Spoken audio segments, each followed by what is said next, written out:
A keni menduar ndonjëherë se si një ditë e zakonshme e mbushur me krenari dhe gëzim mund të kthehet brenda pak minutash në një mankth që do t'ju ndryshojë jetën përgjithmonë? Imagjinoni një mëngjes ku një baba përqafon të birin që nis rrugën drejt ëndrrës së tij dhe në mbrëmje i njëjti baba para syve të gjithë vendit zbulon djalin e vet të gjakosur, të bllokuar mes hekurave të një makine të shkëtëruar. Sot do t'ju tregojmë një histori tronditëse për forcën e familjes, për guximin dhe për mrekullinë që ndodh kur shpresa nuk shohet kurrë. Të dashur shikues, na tregoni nga cili qytet ose shtet po na ndiqni.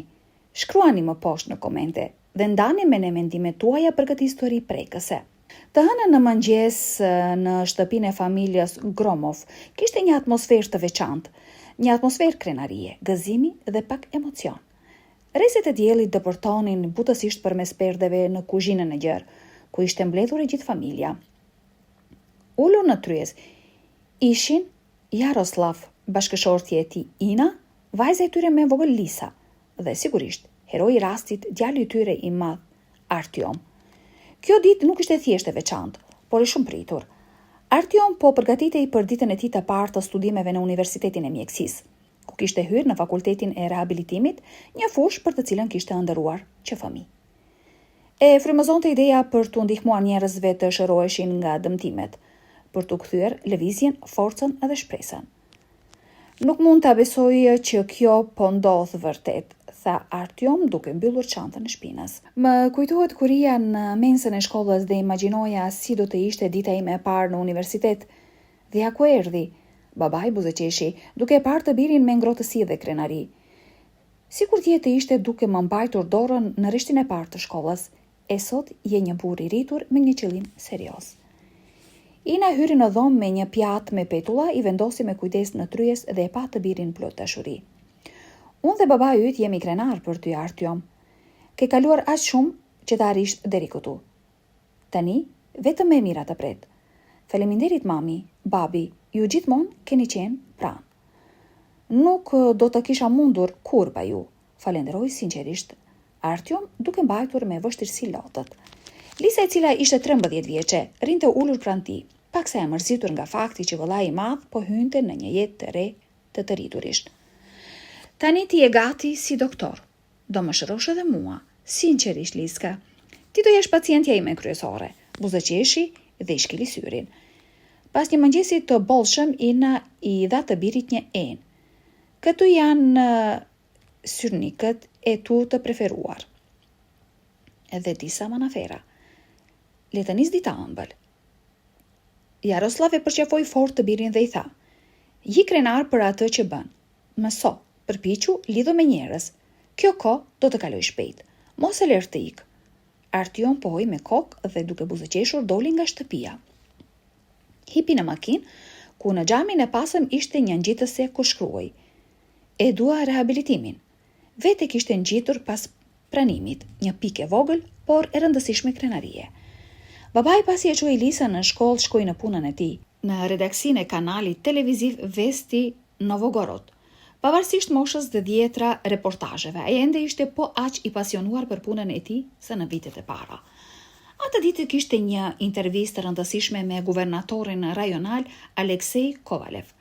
Temat ishin projektet ambicioze rrugore dhe të transportit. Të gjithë në redaksi ishin të tensionuar. "Jaroslav, ti je shefi ynë i peshave të rënda", tha me buzëqeshje redaktori e kanalit Olga. "Intervista nuk do të jetë e lehtë. Guvernatori nuk është shëtitje." "Gati si gjithmonë", ju përgjigj ai me rezervë. Intervista shkoi në mënyrë të shkëlqyer. Jaroslav bëri pyetje të forta por të ndershme. Djente se i rritej besimi në çdo fjalë. Kolegët e përgëzuan duke i rënë shuplakave. Ky ishte një nga transmetimet e tij më të mira, por gëzimi nuk zgjati shumë. Kur dita po i afroi fundit dhe Jaroslav po mbledhte çantën, telefoni ra në redaksi. Kryeredaktori e mori receptorin, USB dhe e pa Jaroslavin. "Një aksident i madh.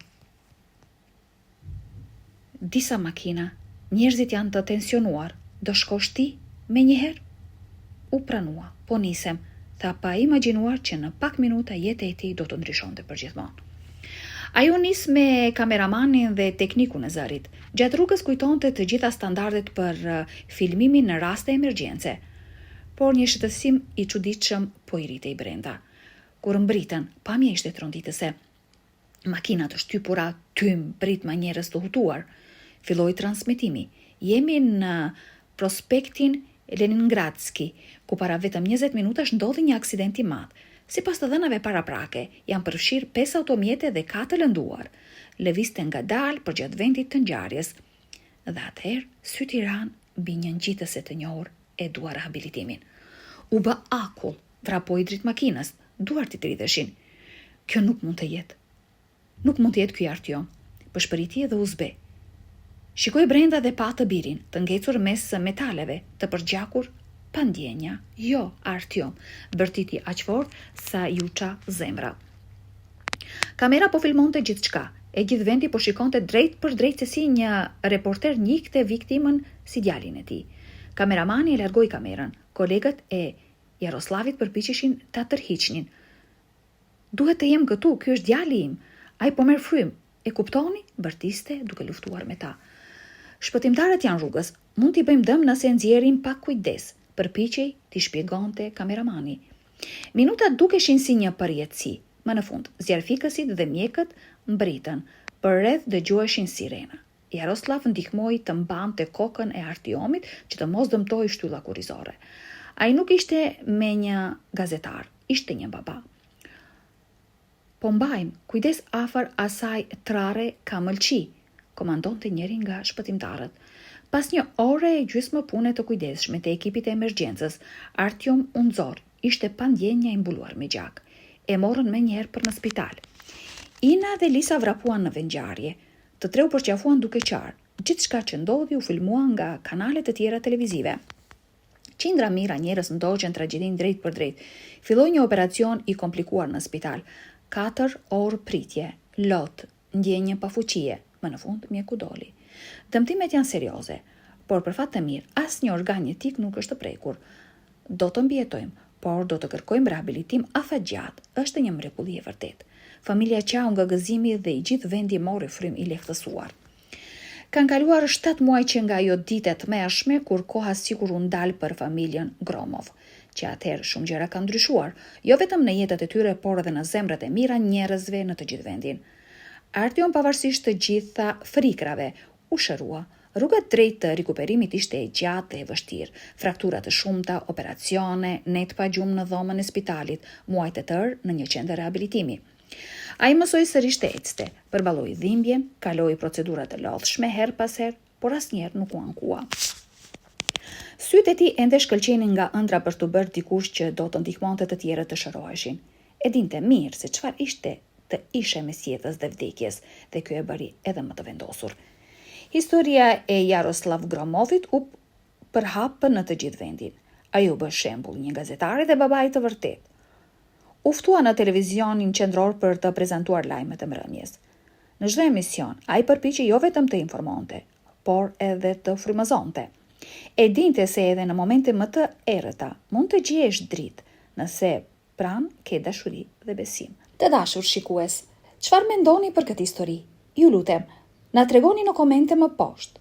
Dhe nëse ju pëlqeu videoja, mos harroni të shtypni butonin pëlqej dhe të abonoheni në kanalin për më shumë histori si kjo. Ju faleminderit dhe ne do të ndëgjohemi në videon e radhës.